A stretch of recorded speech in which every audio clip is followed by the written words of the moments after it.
Hello and welcome to our podcast.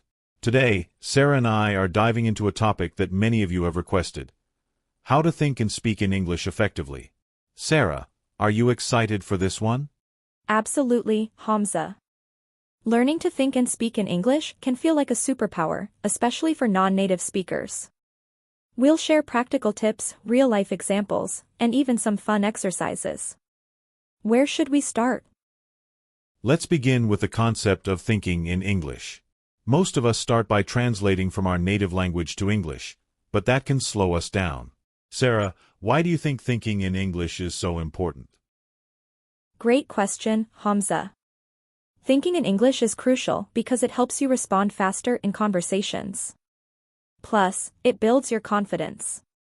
When you stop translating, you're less likely to make grammar mistakes or use awkward phrasing. That's so true. So, let's give our listeners some actionable steps to start thinking in English. My first tip is to immerse yourself. Surround yourself with English as much as possible. Listen to English podcasts, watch movies, and even set your phone's language to English. What would you add, Sarah? I'd say start with small daily activities. For instance, when you're planning your day, think about it in English. Instead of saying, "Main suba coffee payunji," I'll have coffee in the morning, try saying it in English, "I'll have coffee in the morning." This helps train your brain to think in English naturally. I love that. Another technique is to label your surroundings in English. For example, if you're in your kitchen, think of the words spoon, plate, or cupboard. This way, your vocabulary grows effortlessly. Exactly. And don't worry about perfection. The goal is to think in English, not to create perfectly structured sentences in your head. Mistakes are part of the process. Speaking of mistakes, let's move to the speaking part. Sarah, what's your advice for people who feel nervous about speaking in English? The first thing I'd say is, don't be afraid of making mistakes. Everyone starts somewhere. Focus on communicating your message rather than being perfect. And, of course, practice is key. Talk to yourself in English, describe what you're doing, or even have imaginary conversations. Yes. And if you're shy, start with voice notes. Record yourself speaking on different topics. Then listen to the recordings to identify areas for improvement. Another tip is to find a language buddy. Having someone to practice with can make a huge difference. If you don't have a partner, apps like HelloTalk or Tandem connect you with native speakers. Great suggestions, Sarah. And let's not forget about pronunciation. Many people worry about their accent. What's your take on that? Accents are beautiful. They tell a story about where you're from. The focus should be on clarity rather than eliminating your accent. If you want to improve pronunciation, listen to native speakers and mimic them. Apps like Youglish can also be helpful. Absolutely. Now, let's give our listeners a fun challenge. How about this? Pick a topic you love and talk about it in English for 2 minutes every day. Record yourself and see how you improve over a week. That's a fantastic idea. And if you're stuck, start with simple topics like your favorite movie, what you did yesterday, or your dream vacation. And remember, consistency is key. Even 10 minutes a day can lead to huge progress over time. So true.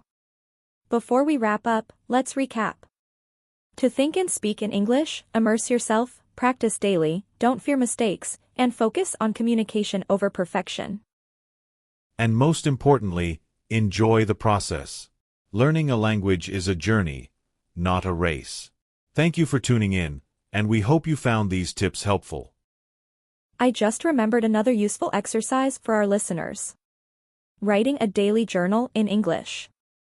Even if it's just a few sentences, it helps organize your thoughts in English and improves your written skills.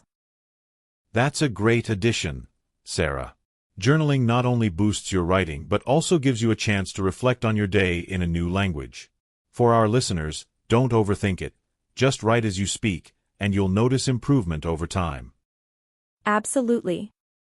And another fun activity is playing word games or solving English crosswords. They're entertaining and expand your vocabulary in an engaging way. That's a fun way to learn. Here's another idea. Join online forums or social media groups where people communicate in English. Engaging in discussions can be a natural way to improve your skills. That's a great tip, Hamza. And for those who enjoy reading, start with simple English books or articles. Gradually, you can move to more complex texts as your comprehension improves. Excellent point. And don't forget audiobooks. They're fantastic for improving both listening and pronunciation. You can follow along with the text if you have a copy of the book. Yes, and another idea is to practice thinking in English during everyday activities.